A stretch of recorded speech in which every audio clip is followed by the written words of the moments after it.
Assalamualaikum warahmatullahi wabarakatuh. Selamat pagi anak-anak yang hebat, anak-anak yang soleh-soleha.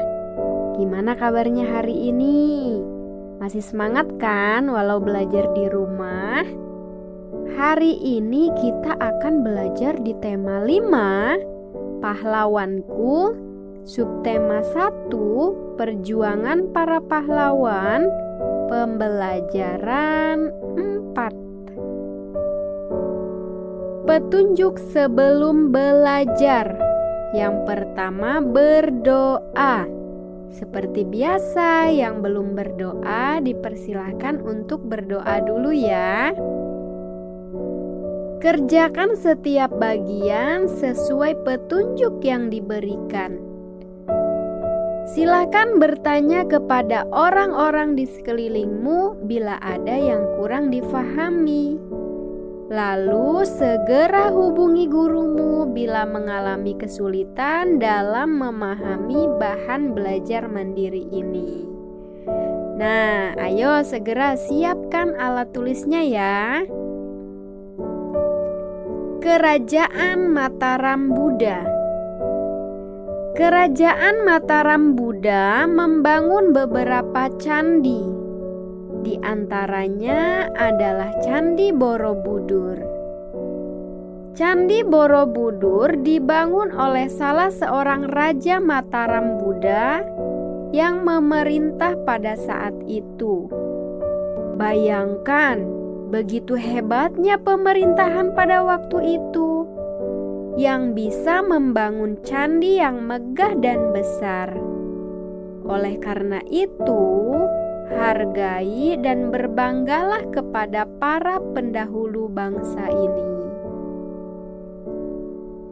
Kerajaan Mataram Buddha. Nah, ini untuk paragraf pertama ya. Setiap paragraf Ibu buat satu slide. Pada tahun 750 Masehi Wangsa, Kerajaan Mataram diperintah oleh dinasti Sailendra yang memerintah Kerajaan Mataram antara lain.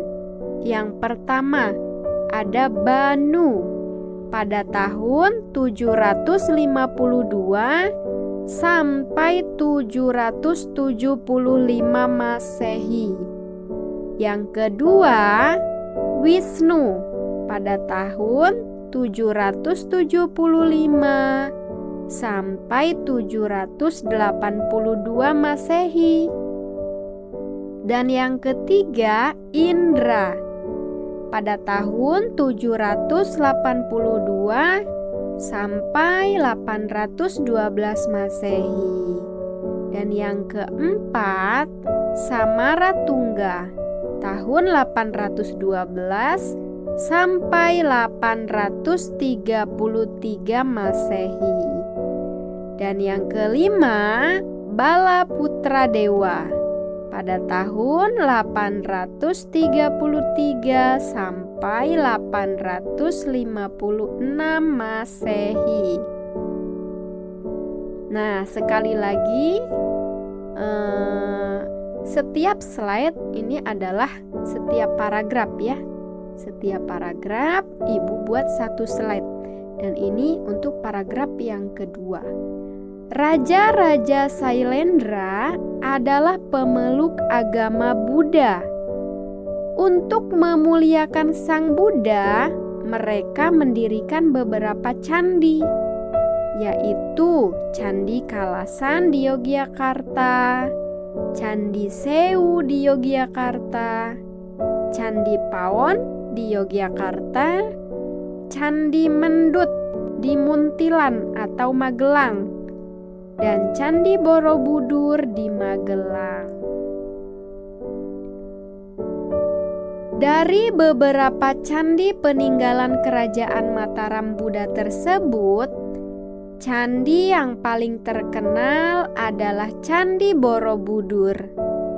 Candi tersebut didirikan tahun 825 Masehi pada masa pemerintahan Raja Samaratungga. Relief pada Candi Borobudur menceritakan kehidupan manusia. 10 tingkatan bangunan Borobudur melambangkan 10 tingkatan kehidupan. 10 tingkatan tersebut kemudian dikelompokkan menjadi 3, yaitu kelompok Kamadhatu, Rupadhatu, dan Arupadhatu. Dari 10 tingkat yang ada di Borobudur, 6 tingkat berbentuk persegi, 3 tingkat berbentuk lingkaran, dan 1 tingkat paling atas merupakan sebuah stupa induk yang berdiameter 9,90 meter dan tinggi 7 meter. Pada setiap tingkatan Borobudur terdapat stupa kecil. Borobudur adalah candi terbesar di dunia dan merupakan salah satu keajaiban dunia. Nah, ini untuk latihan yang pertama. Buatlah ulasan dari teks tersebut dengan cara menuliskan beberapa poin penting dari teks. Nah, kalian tulis beberapa poin pentingnya saja dari setiap paragraf ya. Paragraf 1 tadi kalian tulis poin pentingnya itu apa saja. Begitu juga paragraf 2, paragraf 3, dan juga paragraf keempat. Kalian tulis poin penting dari teks yang tadi Ibu bacakan ya. Ini untuk latihan yang pertama. Fatima sekarang tahu Candi Borobudur adalah candi terbesar di dunia, dan bangsa lain mengakui kemegahannya. Candi tersebut dibangun oleh nenek moyang bangsa Indonesia. Fatima merasa bangga dengan nenek moyang kita.